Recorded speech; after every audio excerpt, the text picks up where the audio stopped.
G'day campers, Just the Way with Aussie. Today I'm at 230's head office and today I'm going to talk about swags. What's a swag? A swag is the quintessential piece of Australian kit that everybody uses at least once in their life when they go explore in the outback, go and walk about, whichever way you want to talk about it. A swag is just simple. It's individual. It keeps your sleeping bag, it keeps your pillow. It's everything rolled up into one kit, so you don't have to worry about all these other parts and pieces. It's all there in this bag. Generally it's made out of a cotton-based material, not a polyester, because that means the swag's going to breathe a lot better. So it's going to keep the heat in the winter and it's going to let some hot air out in the summer. So it keeps that temperature fairly regulated. All the 230 swags have a PVC base. They already come with the mattress. They already come with the poles. This is a Bandit 1100. Bandits come in three sizes: 900, 36 inches, 1100, 44 inches, and 1400, which is about 56 inches. This one is the 1100. This is great for one big dude, two smaller people. Really, really simple. So let's go ahead and get the Bandit 11 out and show you what it looks like. Starts the same way, opens the bag. What you'll find different with the Bandit, it actually has 3 poles and 2 spreader bars, which allows 2 smaller windows on each side. So that's the big thing that makes it different.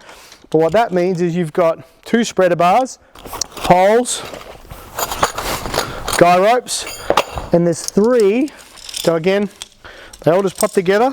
So there's some similarities with the other models.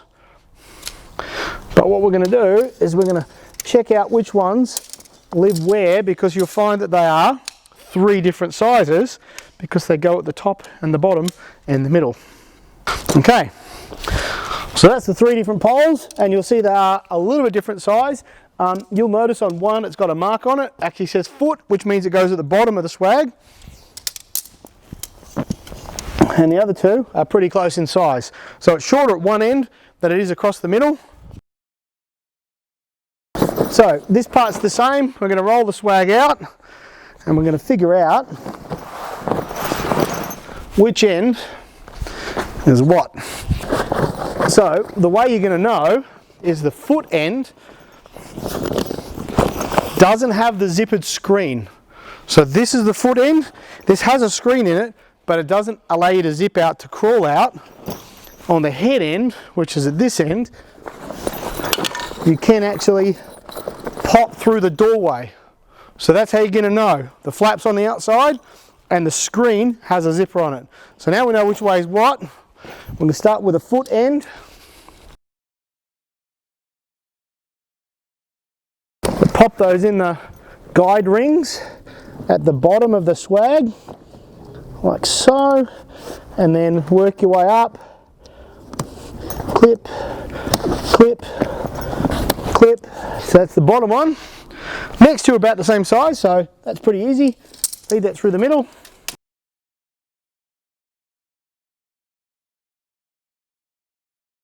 So when you're working with a swag, especially a traditional Aussie swag, you really can feel the difference in the canvas. Like, this stuff's really heavy duty and you can feel that it's not plasticky, it's real cotton, because it has a very high cotton content to it, and that allows that breathability. So because we've been making swags for the longest time, and obviously being an Aussie, our heritage is in making swags, so we're pretty good at it. At least I might be a little bit biased. So you'll find in the middle there's 2 holes, one at each end. So obviously one goes in one hole, one goes in the other. Nice and tight. And so we've got that all in. We'll do our clips. And you can see already, for you guys that are onto it, this actually has 2 doors. The nice part about having 2 doors, one section here and one section at the back, means that you can control the airflow a lot better. So if you're in a bit of cold weather camping especially, you're going to be able to just open one section and you keep the heat in a lot better. So there's our entrance. So this would be the head end. Screen, zippered flap. This is something that makes a traditional Aussie swag, because we've thought about this for the longest time. This is a single piece welded PVC base, and you can see it's actually tape seam where it's joined on. And then the zipper because it uses a cotton, doesn't have a tape seam seal over the top, only on the big major joins. Because what will happen is that cotton will swell, it'll fill that hole, and it'll stop water coming in.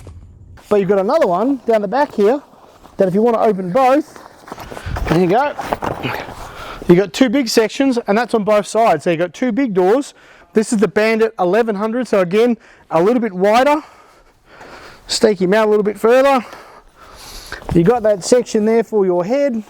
You can zip that down so it gives protection from the bad weather, or zip it up right the way out of the way, and that's an entry or an exit. Or for you guys that are shooters, you could probably lay in there and use this as a shooting blind. So Band 1100, 3 sizes, 9, 11, 14. All right, let's pack this thing up. I'll show you how easy a swag works. So first thing, the reverse is pop the poles at the top, pop the rings off. So really it's just a reverse of what we did.